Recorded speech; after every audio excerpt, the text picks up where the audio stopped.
Vous voulez vous lancer dans la cybersécurité, mais vous ne savez pas quelles sont les compétences nécessaires? Vous êtes au bon endroit. Aujourd'hui, on va passer en revue toutes les compétences indispensables pour réussir dans ce domaine. Qu'elles soient techniques ou encore fonctionnelles, je vous dis tout dans cette vidéo. Bonjour à vous, j'espère que vous allez bien. Je vous souhaite la chaleureuse bienvenue sur la chaîne Cyber. Ici, nous abordons des thématiques liées à la cybersécurité, l'intelligence artificielle, le hacking ou encore la tech. Donc, si cela t'intéresse, te passionne, t'aimerais juste en savoir plus, t'es au bon endroit, n'hésite surtout pas à laisser un petit pouce bleu et à t'abonner. Restez avec moi jusqu'à la fin car je vais vous donner des conseils indispensables pour tous ceux qui veulent se lancer dans la cybersécurité et aussi entrer en profondeur avec des conseils un peu plus pratiques. Sans plus tarder, let's go!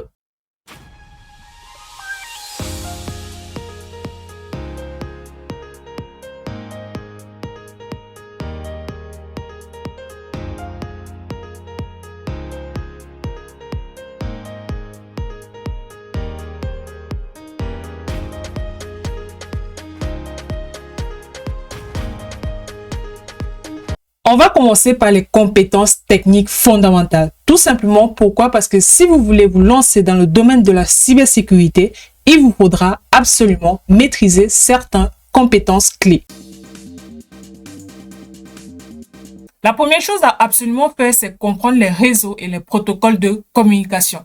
Dites-vous que la cybersécurité repose sur les protocoles réseau. Quand je parle de protocole réseau, ça veut dire qu'il faut comprendre comment fonctionne Internet et les différents protocoles tels que TCP/IP, HTTP, HTTPS, DNS ou encore DHCP. Il est également crucial de savoir analyser le trafic réseau via des outils comme Wireshark où j'ai eu à faire un tuto là-dessus que je vous invite d'ailleurs à regarder. Et aussi des outils tels que TCP/DOM pour pouvoir identifier des anomalies ou encore détecter des attaques en temps réel. Ce sont des outils très utilisés dans le monde de la cyber, donc le fait pour vous de les maîtriser, ça sera un gros avantage. Vous devez également avoir des compétences en administration des systèmes. Quand je parle des systèmes, je parle notamment de Linux ou encore Windows.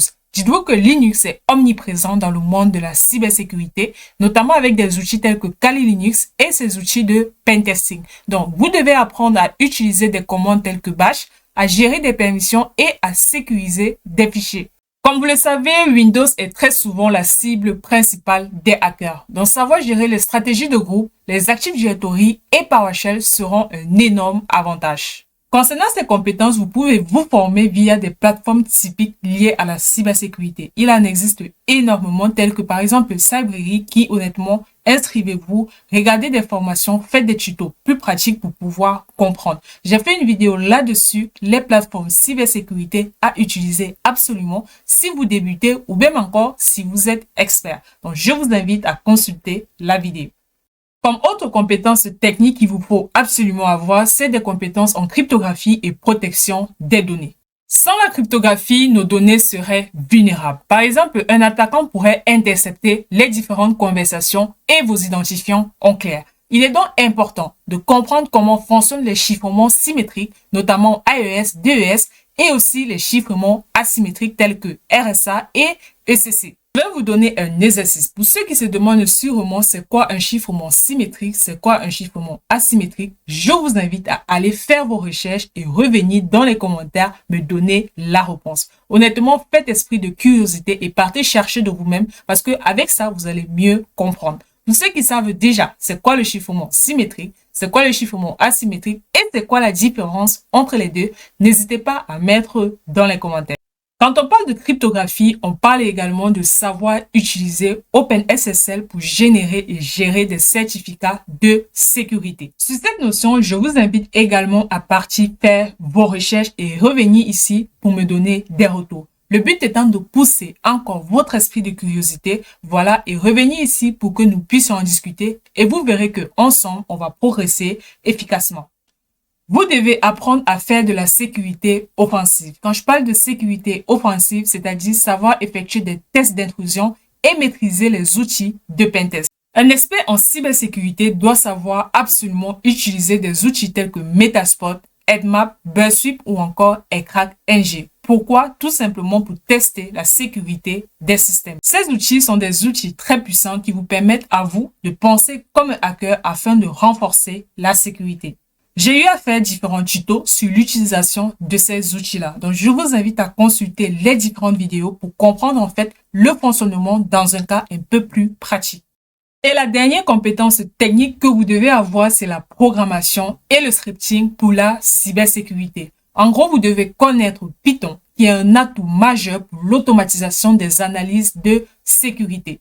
Des langages de programmation tels que Bash qui vont vous être utiles pour écrire des scripts d'audit ou encore effectuer de la surveillance sur des serveurs Linux. PowerShell vous sera également incontournable parce que ça va vous permettre d'automatiser la sécurité sur Windows. Si vous maîtrisez les langages de programmation que je viens d'énumérer, honnêtement, vous êtes bien parti pour exercer dans le domaine de la cybersécurité. Il faut savoir que la cybersécurité ne se limite pas qu'à des compétences techniques. Et la plupart des personnes ignorent cela. Pourquoi? Parce qu'il existe aussi des compétences fonctionnelles qui sont tout aussi importantes à maîtriser. En termes de compétences fonctionnelles, la maîtrise des normes de cybersécurité telles que l'ISO 27001, le NIST ou encore le RGPD seront très importants pour vous. L'ISO 27001, c'est quoi? En fait, c'est une norme de gestion de la sécurité des systèmes d'information. Le NIST, quant à lui, c'est pour la mise en place des bonnes pratiques en cybersécurité. Dites-vous qu'aujourd'hui, toute entreprise qui met en place un système d'information de façon sécurisée aura besoin de la norme ISO 27001 et du NIST. Donc, vous, avoir ces différentes compétences-là sera un gros atout dans votre CV. Et enfin, quand on parle de RGPD, c'est une norme qui est essentielle pour la protection des données à caractère personnel. Vous devez également avoir des notions en audit de sécurité et gestion des risques. En acquérant ces différentes compétences-là, vous pouvez évaluer des risques potentiels et recommander des solutions adaptées. L'audit de sécurité inclut également l'analyse des logs, la gestion des droits d'accès qui est très important, voilà, et la simulation des scénarios d'attaque les plus utilisés fréquemment par les hackers ou encore par les cybercriminels. Savoir effectuer de la gestion des incidents et la réponse aux cyberattaques sera également un grand avantage. Dans la gestion des incidents, vous devez être capable de réagir en cas d'attaque informatique. Quand on parle de réponse aux cyberattaques, on fait référence généralement à l'utilisation d'un CIEM. Pour ceux qui ne savent pas c'est quoi un CIEM, en fait, c'est un système de gestion des informations et des événements de sécurité qui sont généralement appliqués dans le cadre des entreprises pour la sécurité de leur système d'information.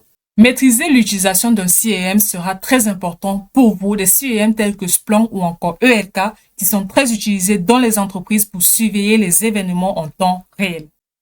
Comme on l'a vu au cours de la vidéo, la cybersécurité, c'est un secteur vraiment très vaste. Vous avez la possibilité d'exercer dans la partie technique ou encore dans la partie fonctionnelle en tenant en compte de votre capacité d'apprentissage. Pour ma part, je vous ai donné toutes les compétences à avoir, que ce soit dans le secteur de la technique ou encore dans le secteur de la gouvernance. N'hésitez pas, si vous avez des questions à mentionner dans les commentaires et aussi faites-moi réellement des retours sur les différents exercices que j'ai eu à vous donner. Laissez un petit pouce bleu, abonnez-vous si vous êtes nouveau ou nouvelle. Merci d'être resté jusqu'à la fin et je vous dis à très bientôt pour une nouvelle vidéo. See you.